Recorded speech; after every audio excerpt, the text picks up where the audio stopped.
नमस्कार शेतकरी मित्रांनो, प्राणी व शेती या यूट्यूब चॅनलमध्ये आपलं स्वागत आहे। आज आपण या व्हिडिओमध्ये गांडूळ खत प्रकल्पाविषयी माहिती पाहणार आहोत। ज्यांना आपल्या शेतीसाठी गांडूळ खत निर्मिती करायची आहे किंवा ज्यांना गांडूळ खत निर्मितीचा व्यवसाय करायचा आहे तर अशा लोकांसाठी हा व्हिडिओ खूप महत्त्वाचा आहे। चला तर मग व्हिडिओला सुरुवात करूया।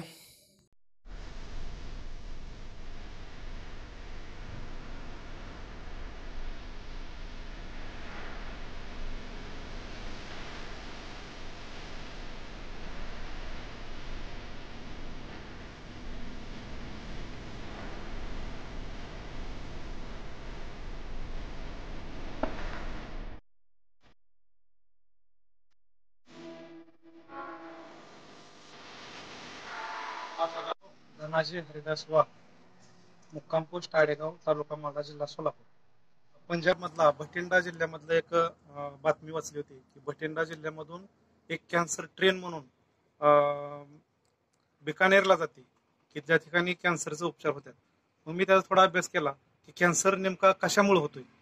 तर माझ्या अभ्यासामध्ये असं आलं की कॅन्सर रासायनिक खताच्या अतिवापरामुळं आणि कीटकनाशकांच्या अतिवापरामुळे कॅन्सर सारखं जीव घेणं आजार होत। आणि तेव्हापासून ते आजपर्यंत जवळजवळ 5-6 वर्ष झालं की मी रासायनिक खताला हात लावलेला नाही। मग मी डोक्यामध्ये विचार केला, आपण रासायनिक खताला काहीतरी जोड दिली पाहिजे, काहीतरी त्याच्यावरती पर्याय केला पाहिजे। म्हणून गेल्या 5-6 वर्षापासून गांडूळ खत मी वापरून बघितले एक एकरला आणि त्याचं रिझल्ट मला अप्रतिम आलं। म्हणून मी वारंवार गांडूळ खत विकत घेण्यापेक्षा ते आपणच स्वतः तयार करू, जेणेकरून आपल्याला कमी खर्चामध्ये ते कसं तयार होईल आणि आपल्याला कमी कॉस्टमध्ये आपली शेती कशी करता येईल या दृष्टिकोनातून मी हे तुम्ही जे बघताय ते गांडूळ खत प्रकल्प गेल्या 6 महिन्यापासून चालू केलेला आहे। मी गांडूळ खत जर विकत न्यायचं म्हणलं तर टनाला 8-10 हजार रुपये लागतात। मी शेतकऱ्यांना म्हणतो या 8-10 हजार रुपये घालवण्यापेक्षा तुम्ही स्वतः जर तयार केलं तर त्याचा फायदा तुम्हाला आणखी जास्त होईल आणि लाईफ टाईम झालं। कारण जर एकदा विकत नेलं, आपण काय शेती 1 वर्ष 2 वर्षच करतोय अशातला काय भाग नाही। आपल्याला वारंवार म्हणजे वर्षानुवर्षे शेती करायची। म्हणून मी त्यांना म्हणलं, जर तुम्हाला वर्षानुवर्षे शेती करायची असेल तर तुम्ही स्वतः ती घरी तयार करा। आणि आम्ही जवळजवळ 100-125 लोकांना आतापर्यंत ते करून दिलं आणि चांगल्या पद्धतीने लोक पण ते करतायत। तर आमच्या शेतीमध्ये आता सध्या जवळजवळ 7 एकर क्षेत्र आहे। त्याच्यामध्ये आम्ही केळीसारखी, ऊसासारखी पिकं घेतली। साधारण आम्हाला शेडसाठी मजुरी सुद्धा 80,000 रुपये गेले आणि बाकी खत आणि हे बेड तयार करायला जवळजवळ 1 लाख रुपये गेले। 1,80,000 रुपयामध्ये आमचा हा समजा प्रकल्प 20 बेडचा उभा राहिलेला आहे। 20 बेड तुम्ही लावलेले आहेत सध्या? ठीक आहे। आणि म्हणजे शेडची साईज किती आहे नेमकी? शेड आहे आपलं 50x28 50x28 शेड आहे। आणि इथं तुम्हाला लेबर किती लागते दररोजची?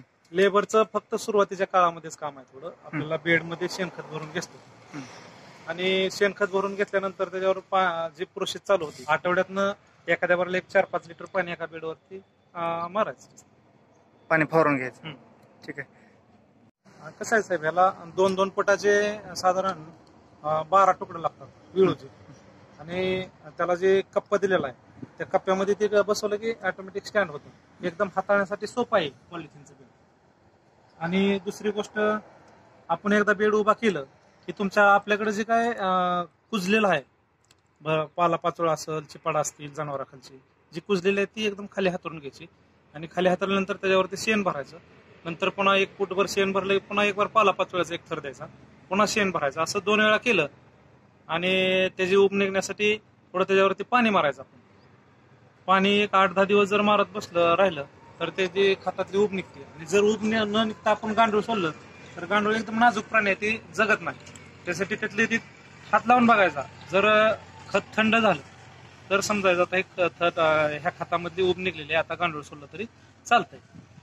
आणि याच्यासाठी आपण गांडूळ कोणत्या प्रजातीचा वापरलेला आहे? गांडूळ आपला ॲशनाफिटेड आहे। गांडुळामध्ये अनेक प्रकारच्या जाती आहेत। काय गांडूळ असतात की नुसतं ते शेणामध्येच खालीवर फिरतात, खत तयार करत नाहीत। सेंद्रिय पदार्थ जास्त खाणारे जात म्हणलं तर फक्त एवढीच आहे, ॲशनाफिटेड। हा, ठीक आहे, हे वापरलेले आपण। आणि याचा आपण वर्मी वॉश कशा पद्धतीने कलेक्ट करता? वर्मी वॉशला प्रत्येक बेडला एक साईडला जाळी दिलेली असते खाली। तर त्या सुरुवातीला बेड लावतानाच आपण असं लावायचं की कमीत कमी 6 इंचाचा तरी उतार बाजूला आला पाहिजे।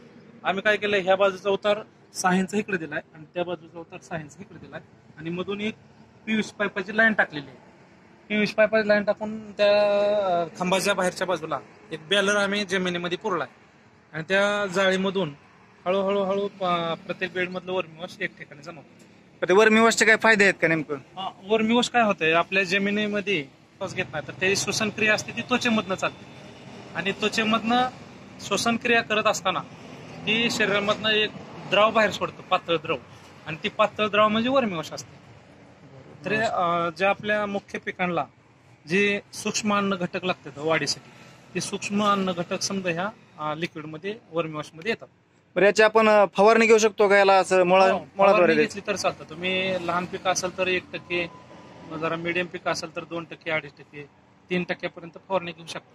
बरं, याची 100 लिटरला 1 लिटर पासून ते 3 लिटर विक्री आपण याची काय धारण करता? आम्ही हे 500 रुपयाला 5 लिटरचं कॅन, 500 रुपयाला 5 लिटरचं कॅन आपण देता. आणि गांडूळ खताची विक्री काय धारण करता आपण? गांडूळ खताच कसं आहे, गांडूळ खत जर 1 नंबर क्वालिटीचा असेल असा, अशी क्वालिटी 10 रुपये किलो प्रमाणे विकते, 10,000 रुपये टन. पाणी जर आपण ह्या झाऱ्याने मारलं तर गांडुळाला कुठल्याही प्रकारची इजा होत नाही आणि त्याचं नुकसान होत नाही. आणि जर ती प्रेशरने मारलं तर एखाद्या वेळेस गांडुळाला इजा होण्याची शक्यता असते. म्हणून कमीत कमी 8-10 दिवसातून एकदा साधारण 3-4 लिटर एका बेडला जर तुम्ही पाणी मारलं की जेणेकरून खताचा वरचा जो भाग आहे तो सारखा ओला राहायला पाहिजे. कारण गांडूळ वापसा कंडिशन मध्ये चांगलं काम करतात. जर ते कोरडं पडलं तर गांडूळ काम करत नाही. जर पाणी चुकून जर जास्त आलं तर त्याचे काय धोके आहेत का? नाही, पाणी जर जास्त झालं तर तुमची जी वर्मीवॉशला क्वालिटी येते ती क्वालिटी येत नाही. फक्त एवढाच आपला तोटा आहे. जर आपण ते लोकांना दिलं तर लोकांना रिझल्ट येणार नाही. लोकांना नाही रिझल्ट आलं तर ते आपल्याकडनं परत घेऊन जाणार नाही. जर तुम्हाला वर्मीवॉशची क्वालिटी द्यायची असेल तर पाणी मापामध्येच ठेवावं लागेल. पिले पिले समजा त्याच्यावर टाकायची, असं इसकटून द्यायचं पाच त्याची पिले.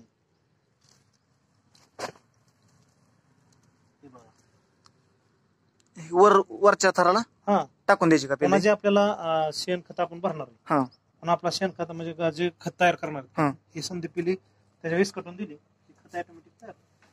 आपल्याला एक्स्ट्रा म्हणजे काय पिली कुठं आणायची गरज नाही. एकदा जर आपण हे एक बेड लावलं तर एका बेड मधनं जवळजवळ 2 किलो गांडूळ आपण सोडतोय, त्याचं 6-7 किलो गांडूळ तयार होतं बेड एका लोट होईपर्यंत. चालू कर. हे आपल्या पूर्ण 20 बेडचं वर्मीवॉश आहे.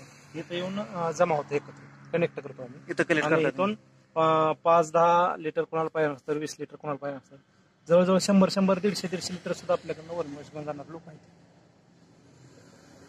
ही जी पॉलिथिनचं बेड आहे ही हाताळण्यासाठी एकदम सोपं असतं. आणि तुम्हाला जर वाटलं आपल्याला इथल्या ठिकाणचं उचलून दुसरीकडे टाकायचं तर ते आपल्याला टाकता येतं. आणि ह्याच्याऐवजी तुम्ही जर विटाचं बेड तयार केलं तर ते विटाचं बेड हे एक ठिकाणून दुसऱ्या ठिकाणी हलवायचं म्हणलं तर तेवढं सोपं नाही किंवा ते तुम्ही नेऊ शकत नाही. दुसरी गोष्ट, पॉलिथिनच्या बेडला जागोजा खिडकी आहे. जवळजवळ एका बेडला 6 खिडकी आहेत आणि ह्या खिडक्यामुळे हवा खिडकी राहते आणि गांडुळांना काम फास्ट गतीने होऊ शकतं. तसं विटाच्या बेडमध्ये जर केलं तर खालच्या बाजूला एकदम पाणी साठून राहतं, गांडूळ तिथं फिरत नाहीत, काम करत नाही आणि गटारीसारखं रूपांतर होतं.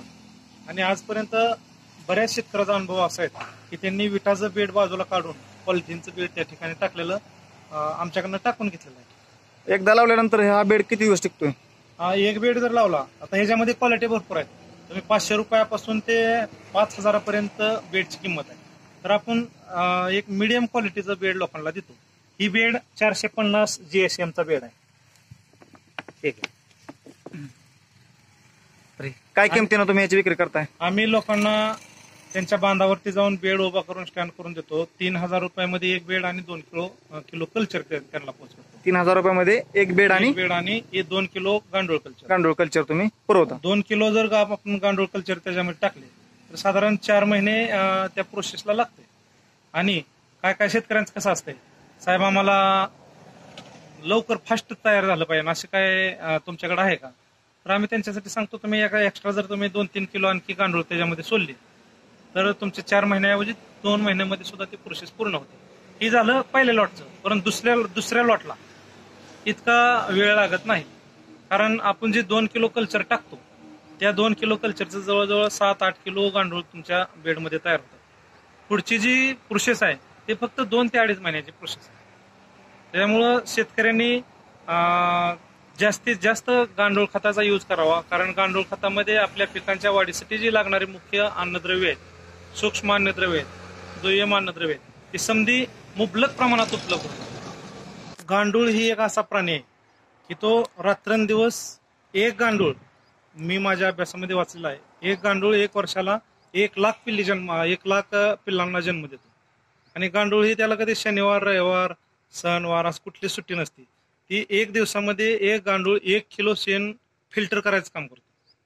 त्यामुळं गांडूळ एवढं फास्ट मध्ये खत तयार होतात. तुम्ही बघा, आम्ही टाकताना हे नुसतं असं शेणाचं धपलं होतं आणि हे जर बघितलं तुम्ही तर एकदम असं सुट्ट झालेलं दिसतंय. आणि हे पिकांना आपल्या लवकर लागवतं. तुम्ही जर डायरेक्ट शेण खताचा यूज केला तर त्याच्यापासून हुमणी तयार होते, पण ही जर खत टाकला तर हुमणी येत नाही ना, तुम्हाला एक्स्ट्रा कुठलं म्हणजे तण सुद्धा ह्याच्यामुळे जास्त उगवत नाही. आज बरीचसे मुलं शिकून बेकार आहेत. त्यांनी जर ह्या गोष्टीकडे वळलं, भलं तुम्ही स्वतःच्या शेतीसाठी जरी वापरा सुरुवातीला, रिझल्ट बघा आणि नंतर व्यवसायाचं डोक्यात घ्या. जर शेतीसाठी वापरलं तरी फायदा आहे. एखाद्याला जर वाटलं मी ही व्यवसाय सहज करू शकतो, काळाची गरज आहे, मी लोकांपर्यंत पोहोचू शकतो, त्यांच्यासाठी सुद्धा ही रोजगाराची मोठी संधी उपलब्ध आहे. आणि येणारा जे काळ आहे ते समजा सेंद्रिय खतांचाच काळ आहे. हे आता लोकांना सांगायची गरज नाही, कारण लोक सोशल मीडियाचा वापर करते, ते रासायनिक खताचा, कीटकनाशकांचा कसा दुष्परिणाम शरीरावर, मानवी आरोग्य होतोय हे आता समजायला कळून चुकलंय. पण लोकांना आता पर्याय नाही म्हणून लोक कीटकनाशक मारलेलं, रासायनिक खत टाकलेलं लोक खाते. ते जर तुम्ही सेंद्रिय भाजीपाला पिकवून मार्केटमध्ये एखादा स्टॉल उभा केला तर तुम्हाला गिरायक संपणार नाही, इतकं गिरायक आहे. कारण आम्हाला लोक आता विचारपूस करतात तुमच्याकडे भाजीपाला मिळेल का, पण आम्ही एकटा माणूस काय काय करणार म्हणून त्या गोष्टी करत नाही. जर कुणाला एखादं छोटंसं क्षेत्र आहे, 1 एकर, अर्धा एकर, तर त्यांनी 1-2 गांडूळ खताचे बेड लावा, सेंद्रिय भाजीपाला तयार करा. सेंद्रिय पद्धतीने आपण कीटकनाशक कशी तयार करायची हे सुद्धा तुम्हाला मोफत मार्गदर्शन दिलं जाईल. ज्या वनस्पती आपल्या अवतीभोवती आहेत, ज्या वनस्पतीला जनावरं खात नाही, अशा समध्या वनस्पती आपल्याकडे कीटकनाशकासाठी आपण वापरतो आणि त्याची कशी प्रोसेस आहे, ते कसं तयार करायचं ह्याचं पण मोफत मार्गदर्शन तुम्हाला दिलं जाईल. 3 ते 3.5 महिन्यामध्ये आपण 1 बेडमध्ये साधारण कमीत कमी 1 टन खत घेऊ शकतो आणि जास्तीत जास्त तुम्ही 1.25 टनापर्यंत खत तुम्हाला मिळतं. एखाद्याला वाटतं असेल मला पण गांडूळ खत निर्मितीचा प्रकल्प करायचा आहे, मला पण शेतीसाठी गांडूळ खत घरी तयार करायचं आहे, किंवा मला गांडूळ खताची गरज आहे, मला ऑलरेडी तयार झालेलं गांडूळ खत पाहिजे, असं जर कोणाला वाटत असेल तर माझ्या मोबाईलवरती संपर्क करा. माझा मोबाईल नंबर आहे 9822 43 48 04.